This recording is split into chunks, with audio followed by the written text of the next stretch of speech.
Selamat pagi, apa kabar Anda pemirsa? Berjumpa lagi dalam Berita Mataram hari ini. Sejumlah berita penting dan menarik lainnya telah kami siapkan untuk Anda. Di antaranya, seorang pelajar sekolah menengah pertama tenggelam saat mandi bersama rekan satu sekolahnya di Waduk Mengkuru, Kecamatan Jana Pria, Kabupaten Lombok Tengah.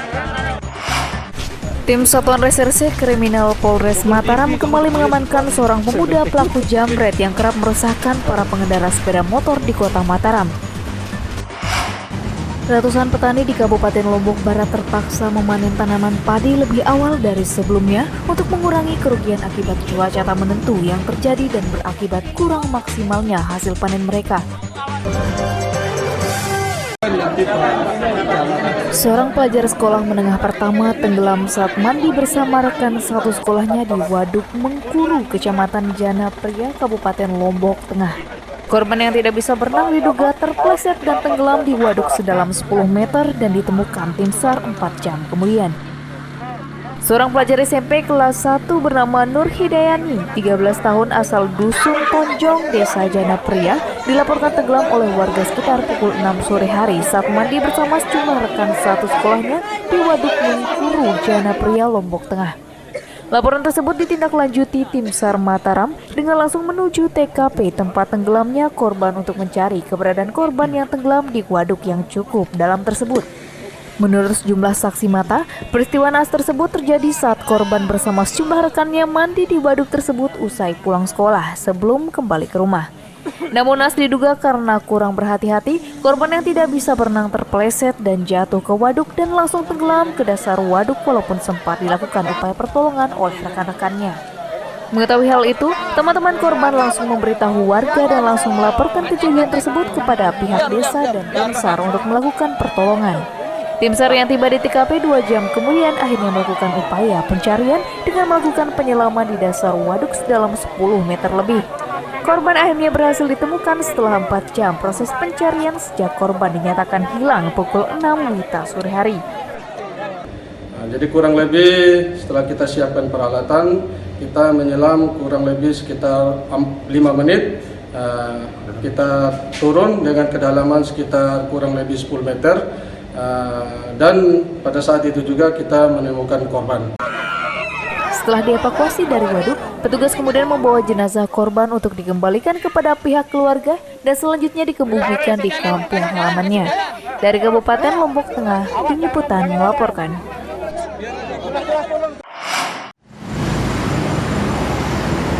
Ratusan petani di Kabupaten Lombok Barat terpaksa memanen tanaman padi lebih awal dari sebelumnya untuk mengurangi kerugian akibat cuaca tak menentu yang terjadi dan berakibat kurang maksimalnya hasil panen mereka. Selain karena cuaca buruk, para petani juga mengeluhkan tidak terkontrolnya musim sehingga tidak bisa memastikan musim tanam tiba di lahan garapan mereka. Perubahan musim dan juga cuaca tak menentu yang terjadi mulai akhir tahun hingga awal tahun ini menyebabkan puluhan hektar tanaman padi milik para petani di Desa Rumah, Kabupaten Lombok Barat hampir sebagian besarnya rusak akibat cuaca. Karena khawatir tidak mendapatkan hasil panen memuaskan, para petani pun terpaksa memanen tanaman padi milik mereka lebih awal agar tidak terlalu banyak merugi. Langkah tersebut dilakukan para petani di kawasan tersebut karena melihat kondisi cuaca yang tidak menentu dengan debit air tinggi disertai dengan angin kencang yang cenderung beresiko merusak tanaman mereka. Selain karena faktor cuaca buruk, para petani juga mengeluhkan tidak terkontrolnya musim saat ini sehingga mereka tidak bisa memastikan musim tanam dan juga panen di lahan garapan mereka. Tapi kalau masalah kerugian karena kami mengalaminya pada saat sudah akan panen, jadi insya Allah minimal sekali kerugian yang kami dapatkan. Cuman kalau misalnya dia dipanen itu membutuhkan waktu yang lumayan sangat lama. Meski sebagian besarnya masih bisa dipanen, namun berdasarkan pantauan sebagian besar lahan milik para petani di Kabupaten Lombok Barat cenderung merugi akibat cuaca ekstrim yang terjadi dan merusak tanaman mereka. Dari Kabupaten Lombok Barat, Tim Liputan melaporkan. Pemerintah daerah Lombok Tengah melakukan pengambil alihan lahan pertanian seluas 10 hektar milik Pemda yang sudah puluhan tahun dikuasai oleh warga setempat.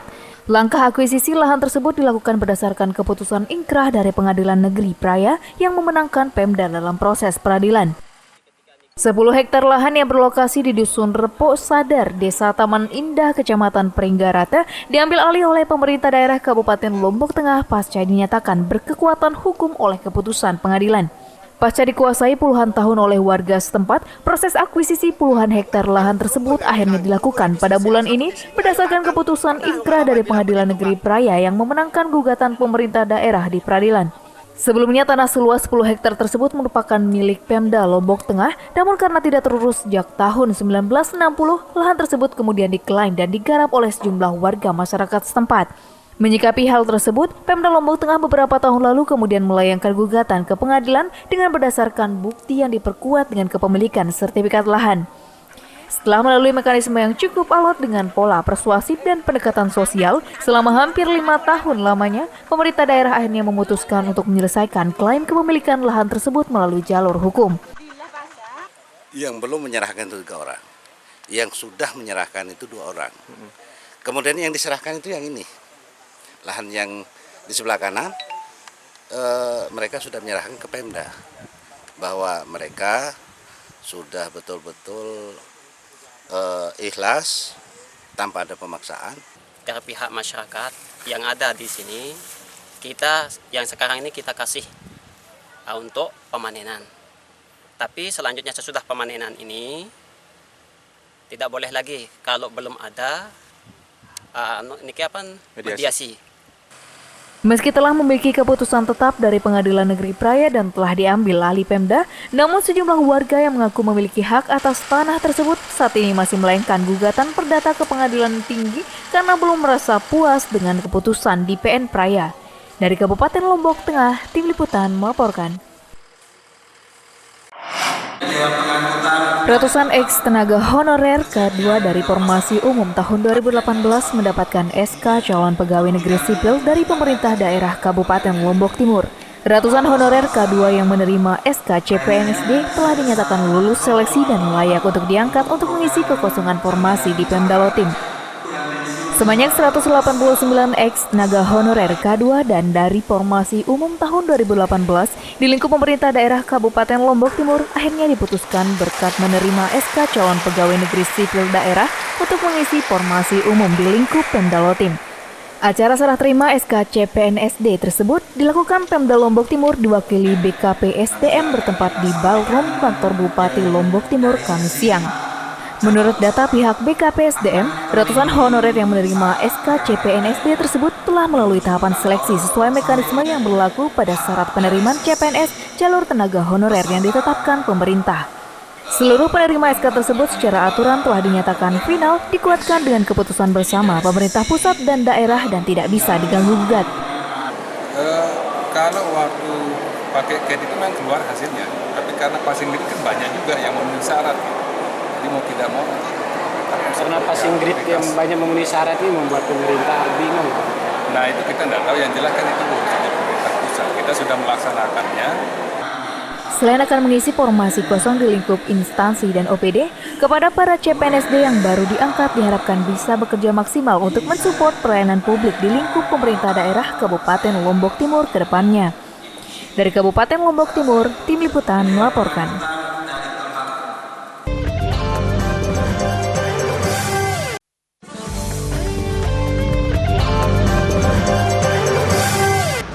Masih bersama saya Lady Josman, berikut kembali kami sampaikan berita utama Mataram hari ini. Seorang pelajar sekolah menengah pertama tenggelam saat mandi bersama rekan satu sekolahnya di Waduk Mengkuru, Kecamatan Jana Pria, Kabupaten Lombok Tengah. Tim Satuan Reserse Kriminal Polres Mataram kembali mengamankan seorang pemuda pelaku jamret yang kerap meresahkan para pengendara sepeda motor di kota Mataram. Ratusan petani di Kabupaten Lombok Barat terpaksa memanen tanaman padi lebih awal dari sebelumnya untuk mengurangi kerugian akibat cuaca tak menentu yang terjadi dan berakibat kurang maksimalnya hasil panen mereka.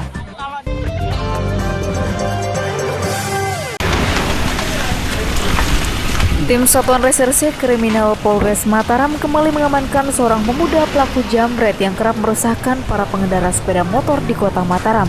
Salah seorang pelaku terpaksa ditembaki petugas karena melakukan perlawanan saat hendak diamankan. Tim Resmob Satreskrim Polres Mataram kembali menangkap 2 pemuda pelaku jambret yang diduga kerap beraksi di sejumlah kawasan sepi di wilayah hukum Polres Mataram dengan sasaran ibu-ibu dan juga para wanita pengendara sepeda motor. Penangkapan kedua pelaku masing-masing berinisial AR 23 tahun dan SR 22 tahun asal Lingsar, Lombok Barat berdasarkan laporan seorang korban mahasiswa yang mengaku menjadi korban jambret oleh kedua pelaku dan berhasil membawa kabur sebuah handphone miliknya.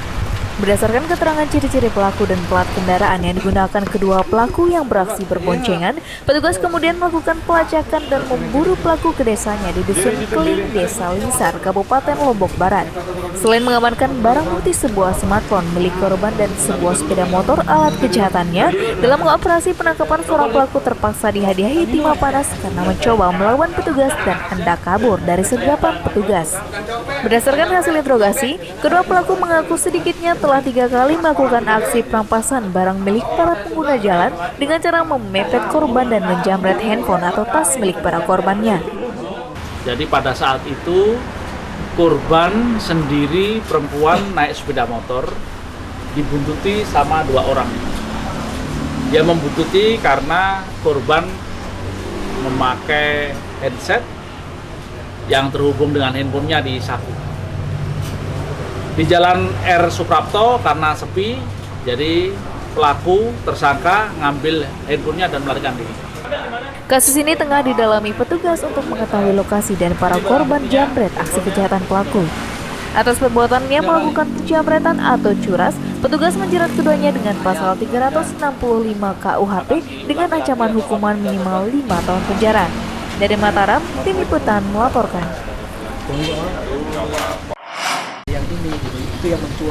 Guna menciptakan suasana pemilihan umum yang jujur dan kondusif, kepolisian daerah dan sejumlah organisasi kewartawanan di Nusa Tenggara Barat bersepakat untuk membangun komitmen bersama agar netral menyajikan informasi pemberitaan dalam kontestasi pemilu mendatang. Selain netralitas, kedua belah pihak juga membangun kesepahaman bersama tentang tata cara penyelesaian konflik dan sengketa di media massa sesuai dengan undang-undang.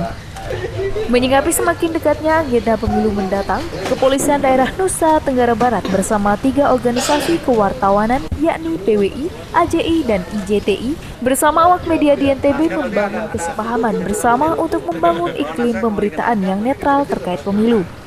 Langkah tersebut dibangun sebagai bentuk kemitraan dan sinergitas kepolisian dengan pihak media untuk bersama mengawal jalannya pemilu presiden dan legislatif yang jujur, netral, dan berkualitas.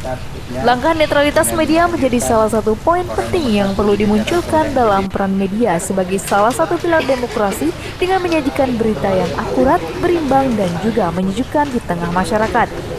Kesepakatan bersama yang dibangun kepolisian dengan awak media juga merujuk pada penyelesaian sengketa pers agar mengacu pada undang-undang pers dan penyelesaiannya sesuai dengan mekanisme yang telah disepakati bersama Mabes Polri dan Dewan Pers. Terkait dengan penyampaian informasi atau berita yang kita harapkan dapat menyejukkan suasana, ya, apalagi pada saat ini kita menghadapi Pileg dan Pilpres 2019. Jadi kami intinya 3 organisasi media wartawan yang ada di NTB ini mendorong ke arah itu supaya Polda NTB dan 3 organisasi itu bersepakat untuk menyelesaikan seluruh sengketa-sengketa pers itu secara baik melalui mekanisme yang sudah ditentukan, yang sudah disepakati oleh Mabes Polri dan Dewan Pers. Kesepakatan bersama untuk membangun netralitas dan juga penyelesaian konflik media melalui pedoman undang-undang pers tersebut rencananya akan dituangkan pada kesepakatan bersama MOU yang akan dirumuskan pada pertemuan silaturahmi dengan Kapolda Nusa Tenggara Barat dalam minggu ini. Dari Mataram, Tim Liputan melaporkan.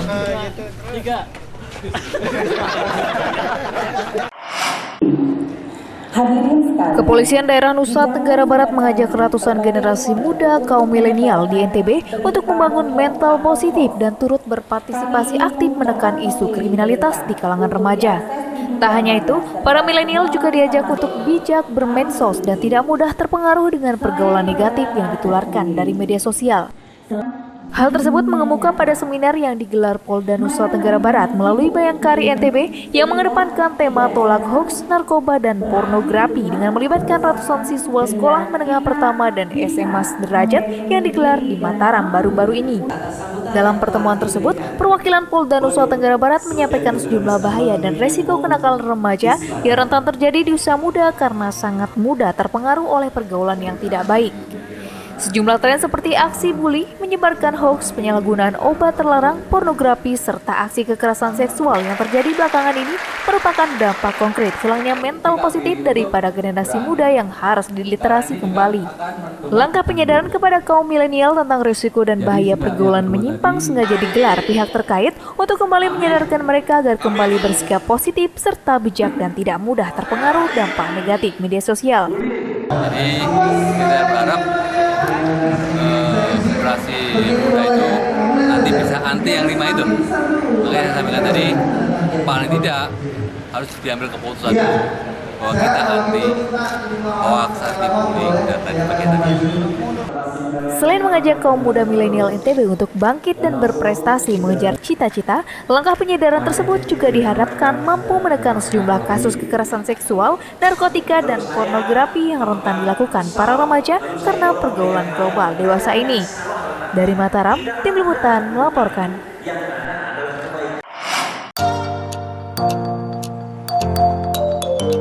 Banyak cara mengajak warga untuk cinta lingkungan. Masyarakat Desa Seruni Mumbul, Kecamatan Pringgabaya, Kabupaten Lombok Timur menyulap hilir sungai menjadi kawasan destinasi apung yang indah dengan menggunakan bambu dan kayu di atas aliran sungai. Selain sejuk dengan kawasan yang tertata apik, kawasan wisata apung ini juga dilengkapi dengan spot selfie dan perahu jukung untuk mengelilingi sungai. Inilah kawasan Sungai Apung yang terletak di Desa Seruni Mumbul, Kecamatan Pringgabaya, Kabupaten Lombok Timur yang disulap warga menjadi destinasi menarik dan layak untuk dikunjungi. Berangkat dari gerakan cinta lingkungan memanfaatkan aliran hilir sungai yang tidak tertata, warga masyarakat desa setempat berinisiatif mengubah kawasan tersebut menjadi destinasi yang bersih dan tertata rapi.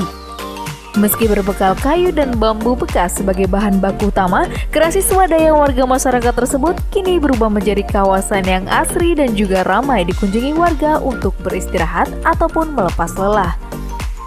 Selain difasilitasi dengan ragam tempat beristirahat atau sawung dengan bentangan jalur jembatan kayu di atas sungai, ragam spot selfie, serta wahana air berupa perahu jukung untuk mengelilingi sungai membuat kawasan ini mulai dilirik dan menjadi destinasi baru yang ramai dikunjungi. Selain memanfaatkan dana swadaya masyarakat, pihak desa sendiri menggelontorkan anggaran dana desa sekitar 400 juta lebih untuk menyulap kawasan tersebut menjadi destinasi wisata yang diharapkan mampu mendulang pendapatan desa ke depan. Kenapa kita sampai berpikir bikin wisata ini? Karena kita lihat potensi alam yang ada di sini selama ini membaca begitu aja. Sehingga pas musyawarah kemarin yang mengusulkan ke Pas Musaniki untuk membuka lahan ini untuk menjadi wisata. Dibukanya kawasan tersebut juga disambut baik warga masyarakat dan para pengunjung yang berharap kawasan tersebut ke depan bisa dilestarikan agar tetap tertata dengan baik. Menurut saya indah ya, karena bahan pembuatannya itu kan kreatif, pakai kayu semua. Walaupun pakai bahan yang sederhana tapi bisa kelihatan indah. Selain menginisiasi gerakan cinta lingkungan dengan mengajak warga tidak membuang sampah di sungai, dibukanya kawasan tersebut juga diharapkan akan mampu menopang ekonomi masyarakat setempat di masa yang akan datang. Dari Kabupaten Lombok Timur, Tim Liputan melaporkan.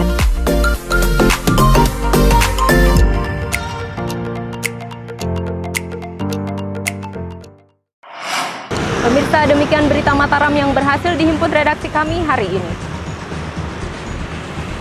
Saldi Josman yang bertugas pamit undur diri dari hadapan Anda. Terima kasih, selamat pagi dan selamat beraktivitas.